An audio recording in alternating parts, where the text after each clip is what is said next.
प्रकृति की गोद में बसा शिवगादी धाम भगवान शिव को समर्पित एक दिव्य स्थली है। भगवान शिव का यह मंदिर बरहेट से 8 किलोमीटर उत्तर में स्थित है।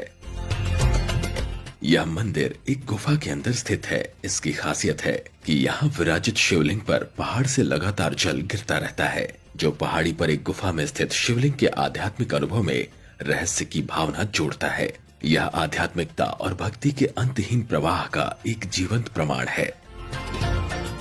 यहाँ का बाबा का घर का यही खासियत है कि यहाँ पे जो शिवलिंग है वो पीताम्बरी रंग में मतलब बाबा विराजे हैं वहाँ पे। और बाबा को जो मस्तक पे ही 12 मास बाबा के ऊपर में ही एक जल का बूंद पड़ता रहता है। और यहाँ पे सावन और शिवरात्रि वगैरह में मतलब बहुत ज़्यादा ही मेला का भीड़ लगता है। मतलब लाखों श्रद्धालुगण आते हैं, बाबा का पूजा करते हैं, जल चढ़ाते हैं। मान्यता है बाबा का मतलब ये माना जाता है कि श्री श्री बाबा गजेश्वरनाथ महादेव 108 बाबा का जो मंदिर है वो गजासुर नामक तपस्थली जो राक्षस थे उन्होंने बाबा का शिवलिंग स्थापित किया था। तो यहाँ पे बोले जाते हैं कि मतलब कि 5 पांडव भी आए गए थे मतलब कि बाबा को पूजा करने के लिए। तो यही मान्यता है कि उन्होंने बाबा के प्रसन्न होकर के बाबा भोलेनाथ ने ही उनके ही नाम से ही अपना नाम बोले कि आज से मेरा नाम तुम्हारे नाम से लिया जाएगा, बाबा गजेश्वरनाथ महादेव शिवगादी धाम में। मान्यता है कि गजेश्वर नाथ नामक यह शिवलिंग दानवराज गजासुर द्वारा प्रस्थापित है। कहा जाता है कि भगवान शंकर जब नंदी पर सवार होकर गजासुर का वध कर रहे थे, तब नंदी 2 पैरों पर खड़ा हो गया। नंदी के उन्हीं 2 पैरों के निशान एक चट्टान पर पड़ गए, जो आज भी यहाँ मौजूद है और शिवगंगा के नाम से प्रसिद्ध है। एक दूसरी मान्यता के अनुसार महाभारत काल में अर्जुन को भगवान शंकर जी का दर्शन इसी देवाना पर्वत पर हुआ था। पौराणिक कथाओं के अनुसार जब भगवान शिव ने गजासुर का वध किया था, उस वक्त वो नंदी पर सवार थे। वध के दौरान नंदी अपनी 2 टांगों पर खड़े हो गए और वो पद चिन्ह आज भी यहाँ पर मौजूद है। जब श्रद्धालु भगवान शिव के दर्शन करने आते हैं तो वहाँ से लगभग 365 सीढ़ी चढ़कर वो यहाँ पर उस पद चिन्ह को देखने और साथ ही उसकी पूजा अर्चना करने भी पहुँचते हैं। मंदिर के प्रवेश द्वार के ऊपर एक दुर्लभ वट वृक्ष भी मौजूद है। माना जाता है कि ऐसा अक्षय वट वृक्ष बोध गया के बाद इसी स्थान पर है। इसे यहाँ के लोग मनोकामना कल्पतरु के नाम से पूजते हैं। इस कल्पतरु की जड़ में पत्थर बांधा जाता है। मान्यता है कि यहाँ पत्थर बांधने से बाबा गजेश्वरनाथ भक्त की हर मनोकामना को पूर्ण करते हैं। शिवगादी इसलिए बोलते हैं क्योंकि देखिएगा कि ये चारों तरफ से पहाड़ से घिरा हुआ है, दोनों तरफ से कटिंग है।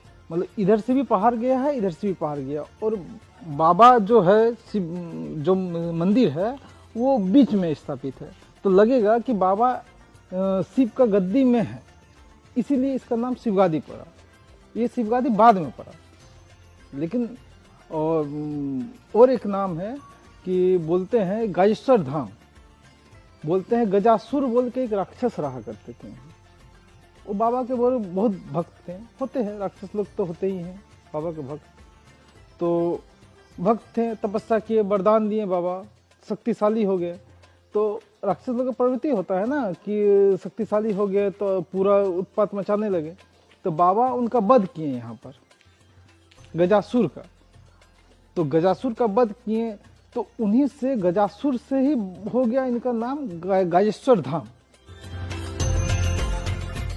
बताया जाता है कि 16वीं शताब्दी में राजा मानसिंह के द्वारा इस मंदिर में पूजा अर्चना की गई और तब से यहाँ लोग आने जाने लगे। यहाँ के आदिवासियों की इस मंदिर के प्रति अटूट आस्था है और उन्होंने इस मंदिर का नाम शिवगादी अर्थात शिव का घर रखा। शिवगादी सांत्वना और परमात्मा की तलाश को निकले भक्तों के लिए एक पवित्र धाम है। इस धाम के मनोरम दृश्य आध्यात्मिक अनुभव में एक दिव्य स्पर्श जोड़ते हैं, जिससे यह सिर्फ एक तीर्थ यात्रा न होकर शांति और विस्मय की यात्रा बन जाती है। और यहाँ पे मैं तीसरी बार आया हूँ। बहुत मतलब मन को बहुत आनंद मिलता है यहाँ पर भगवान बाबा का दर्शन करने में। तो व्यवस्था धीरे धीरे इम्प्रूव हो रही है और भी इम्प्रूव होने की मतलब गुंजाइश है, आगे और इम्प्रूव होगी। ये जो शिवगादी है, शिवगादी का जो शिवलिंग है पीताम्बर सिंगली है, ठीक है। यहाँ पे दूर दराज से लोग पूजा करने के लिए आते हैं। अधिकतर लोग बंगाल से आते हैं, बंगाल के लोग ज़्यादातर यहाँ पे पूजा करने आते हैं।